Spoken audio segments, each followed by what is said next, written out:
चूने के बारे में भागवत जी का बहुत रिसर्च है, बहुत रिसर्च है। और वो ये कहते हैं कि ये भगवान की दी हुई प्रचंड मात्रा में अद्भुत ऐसी चीज है जो आपके बात के सब रोगों को दूर करेगी। माने घुटने दुखते हैं, कमर दुखती है, कंधा दुखता है, चूना खाइए। फिर वो कहते हैं कि इतना ही नहीं, शरीर में कैल्शियम जो है ना, कैल्शियम ये एक घटक है, माइक्रो न्यूट्रिएंट इसको कह सकते हैं अंग्रेजी में, सूक्ष्म पोषक तत्व है।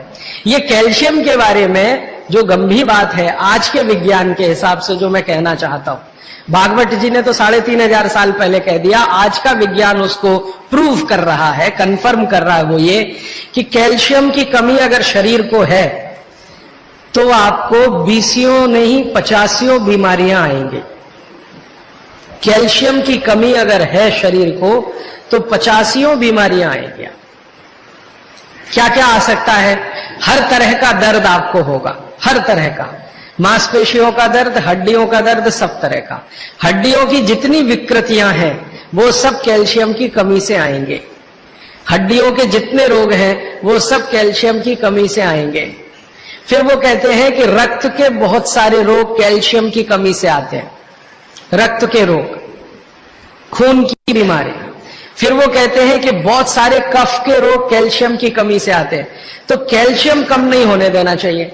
जो विज्ञान आज का कहता है, आधुनिक विज्ञान ये कहता है कि कैल्शियम वो माइक्रो न्यूट्रिएंट है, वो सूक्ष्म पोषक तत्व है जिसके शरीर में रहने पर ही दूसरे सूक्ष्म पोषक तत्व उपयोगी होते हैं।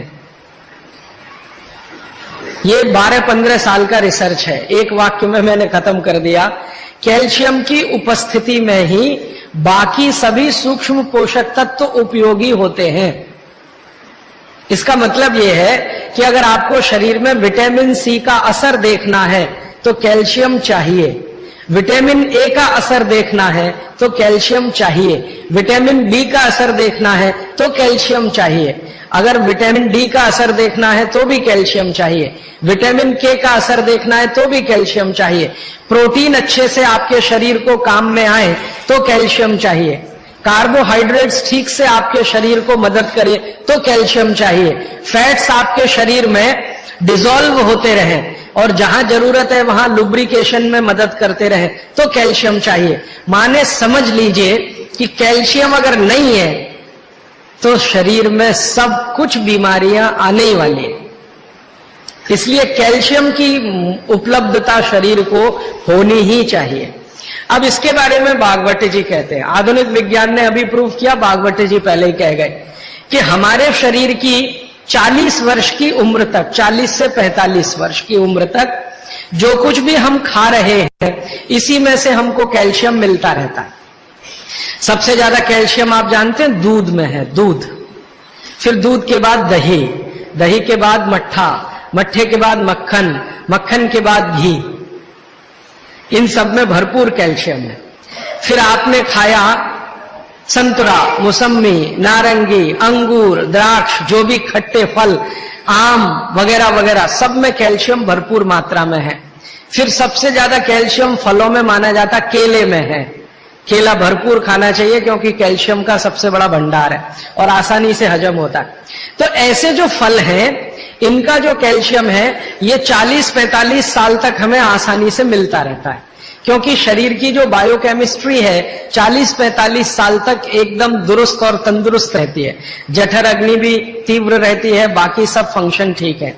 लेकिन जैसे ही 45 की उम्र खत्म होती है, माताओं को ये बात विशेष रूप से कह रहा हूं, बहनों को, माताओं को, जैसे ही आपकी 45 की उम्र पूरी होती है और आपका मेंसेस साइकिल बंद होता है, मासिक धर्म आपका बंद होता है, उसी समय आपको कैल्शियम हजम होना कम होना शुरू होता है। आप कितना भी ये सब चीजें खाएं, केला भी खाएं, ये भी खाएं, लेकिन कैल्शियम उतना पूर्ति नहीं करता, क्योंकि कैल्शियम को शरीर में डाइजेस्ट कराने वाला जो हार्मोन है वो तभी तक आपको है जब तक आपकी मासिक चक्र की शुरुआत है। मासिक चक्र बंद होते ही ये हार्मोन कम होता है। आप जानते हैं कई हार्मोन्स कम हो जाते हैं, तो कैल्शियम डाइजेस्ट होना बहुत मुश्किल होता है। तब आपको जरूरत पड़ती है कि बाहर से कैल्शियम लें। इसलिए सब माताएं इस बात को ध्यान दें और इसको गांठ बांध लें कि 45 की उम्र होते ही चूना खाएं। क्योंकि अतिरिक्त बाहर से कैल्शियम उसी से मिलेगा।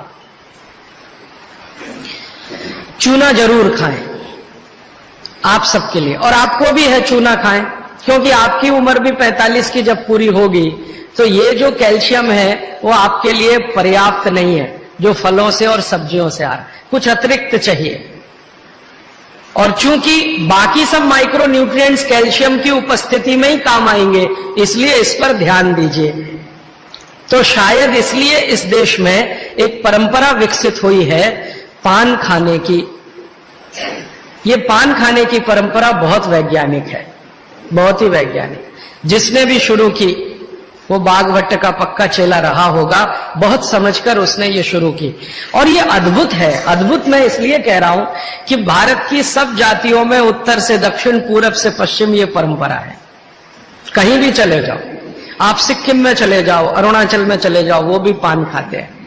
और आप धुर दक्षिण में आ जाओ तो यहां भी है, उत्तर में चले जाओ, कहीं भी चले जाओ। तो ये पान खाना भारतीय सभ्यता का एक बहुत महत्वपूर्ण अंग है जो स्वास्थ्य से जुड़ा हुआ है। बस ध्यान इतना ही रखिए कि पान जो है चूने का ही खाना है। पान जो है चूने का ही खाना है।